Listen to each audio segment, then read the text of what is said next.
أكو، أين أنت؟ هاي أكو. لحقت بك. مهلا، لا تتحرك. علي أن أغير لك حفاظك. هيا اهدأ قليلا تارو.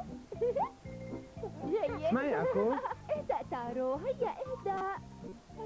أكو كلميني. انتظر جون شان، سأنتهي خلال دقيقة. هيا اهدأ تارو. جيد.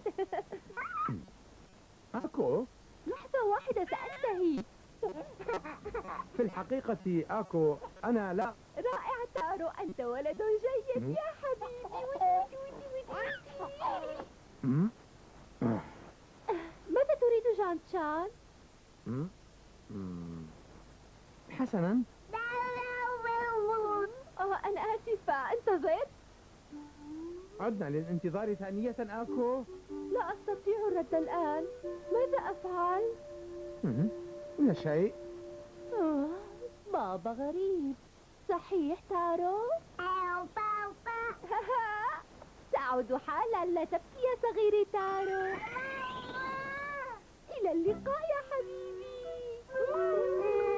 ماما تحبك، لن أتأخر. كن عاقلا. أكو يكفي، سينقلونني من عملي. ينقلونك؟ أكو أنا آسف، الأمر جدي. حبيبي جان شان، أنت تمزح صحيح؟ أنا لا أمزح أبدا. بالأمس أخبرني رئيس القسم أنني ربما أنقل إلى سينداي في الشهر المقبل، يا إلهي. وعلي الذهاب بمفردي. ستعيش بمفردك بعيدة في سينداي؟ لا أستطيع أن أعيش بعيدا عن زوجا. أمي، أنقذيني أمي. أكو انتظري أكو. ماذا بكما؟ أمي اسمعي، سينقل جون شون إلى سينداي وسيعيش هناك وحده. حقا؟ من قال هذا؟ لابد أنه يمزح معك يا أكو. ماذا قلتِ؟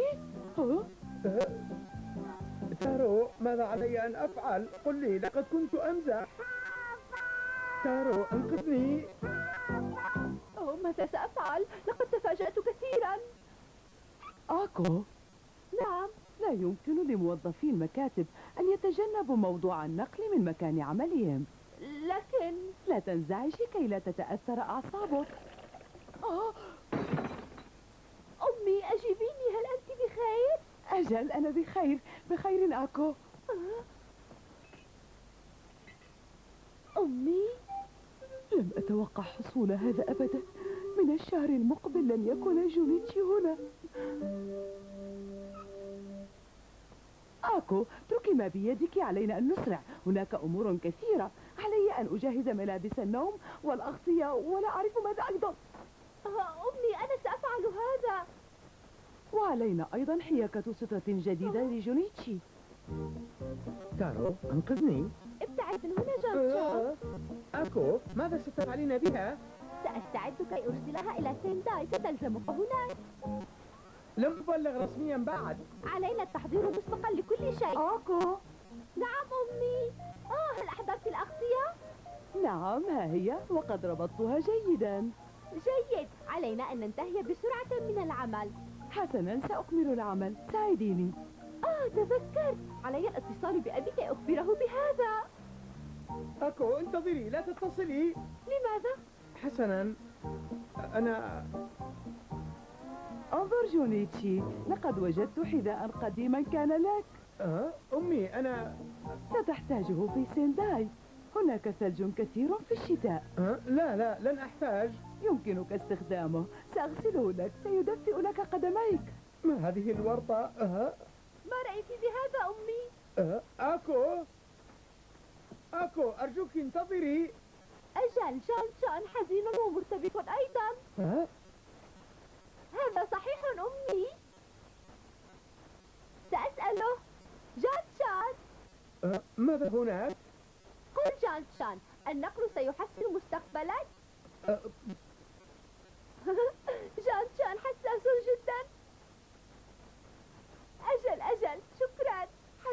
حبيبتي آكو، مع السلامة.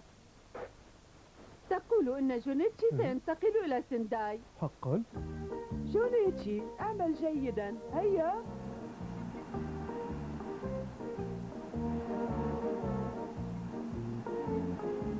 لماذا أفعل هذا الشيء؟ عليك أن تتمرن على عمل كل شيء في المنزل. ولكن هذا ممل جدا. جون شون، أنا سأفعل هذا عنك. آكو عليه أن يتمرن وحده على كيفية ترتيب المنزل دون مساعدة. لماذا عليه فعل هذا أمي؟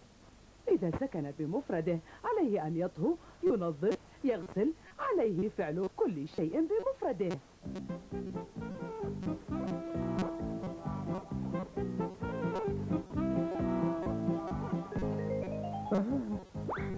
الأجزاء. هيا جونيتشي، كفاك دلالا.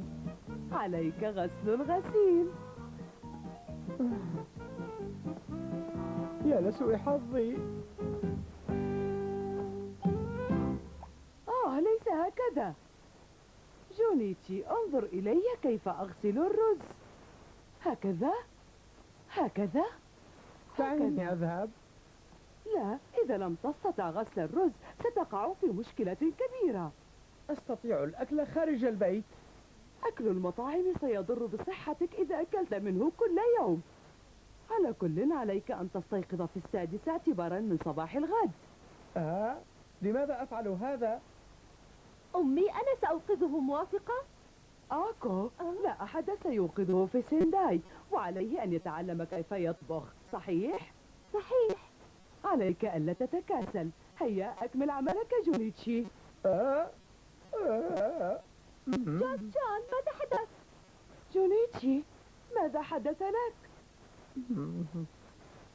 آسف أمي. آكو، أنا مرحبا، أين أنتم؟ ماذا؟ تعني أن كل القصة كانت مزحة؟ أجل، وأعتذر منكم جميعا لهذا. سامحوني أرجوكم. جون شون، أتعرف أن أمك قلقت عليك كثيرا؟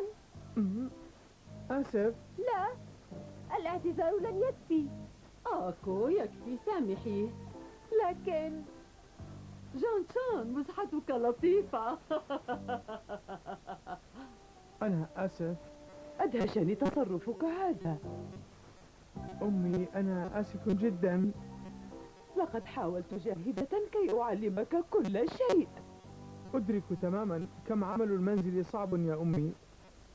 جونيتشي، هل أنت في مشكلة؟ لا أريد أن أتكلم عن هذا. عليك أن تكون حذرا عندما تمزح. الأمر الرائع أن جونيتشي لن يذهب ليعيش بعيدا عنا. إنها فعلا مزحة ظريفة. هذا صحيح. أعتقد أن مشكلة جونيتشي أنه يغار من تارو. أمي.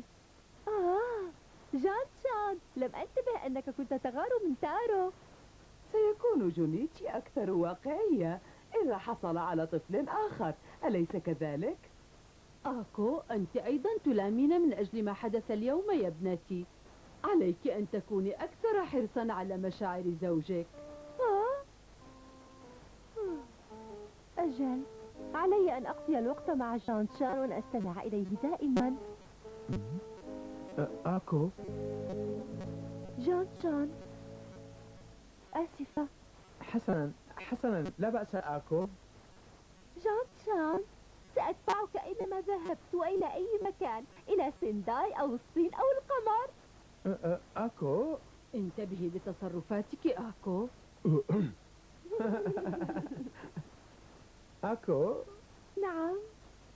وأنت تارو، أتعرف أن ماما أزعجت بابا دون قصد بسببك يا حبيبي؟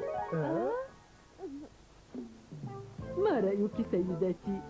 أنا أتمنى لهما السعادة دائما.